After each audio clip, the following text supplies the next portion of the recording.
How can fashion govern a country in the 2024 Paris Olympics and 100 years of fashion history?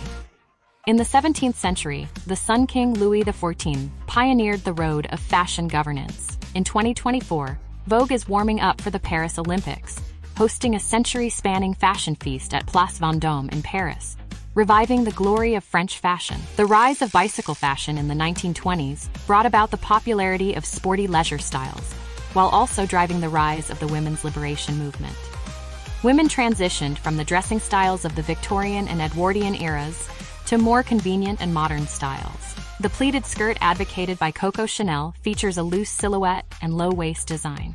By the end of the 20s, the basic fashion style of modern women was established, becoming a core element of the flapper girl style in the 20s. In the 1930s, amidst the Nazi propagation of racial superiority at the 1936 Berlin Olympics, American sprinter Jesse Owens once again broke multiple world records, showcasing the power of sports transcending race. At the same time, the Paris fashion house established in 1919 also became a representative style of the 30s, meeting people's yearning for fashion during the economic Great Depression by using more economical fabrics and simplifying designs to reduce costs. In the 1940s, water sports and the sailor shirt gained popularity. In the 1948 London Summer Olympics, women's rowing in water sports became an Olympic event for the first time. At the same time, the sailor shirt quietly gained popularity in the artist circles on the left bank of Paris, symbolized by Pablo Picasso.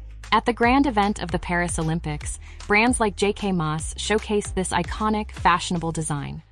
In the 1950s, Dior showcased 3 equestrian looks symbolizing the colors of the French flag, drawing inspiration from the Victorian-era equestrian habits. Hermès, originally a saddle workshop, harks back to the equestrian era with a display of 4 golden flag motifs, while Gigi Hadid and Kendall Jenner's equestrian appearance brought the celebration to a climax. The 1960s, a mix of fencing and the space-age fantasy. In 1964, designers André Courrèges and Pierre Cardin ushered in the space age, leading the era of high-fashion sportswear.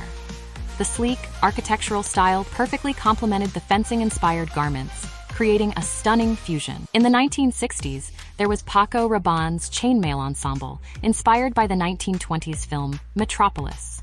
Tiana Taylor's interpretation on the runway presented this fashion classic. In the 1970s, gymnastics paid tribute to the Battle of Versailles, with performances combining chiffon and gymnastic attire, honoring the famous fashion battle of the 70s. At the time, France and the United States each sent 5 designers to compete, marking the first recognition by France of the American designer presence. The 1980s saw the rise of martial arts and Japanese designers.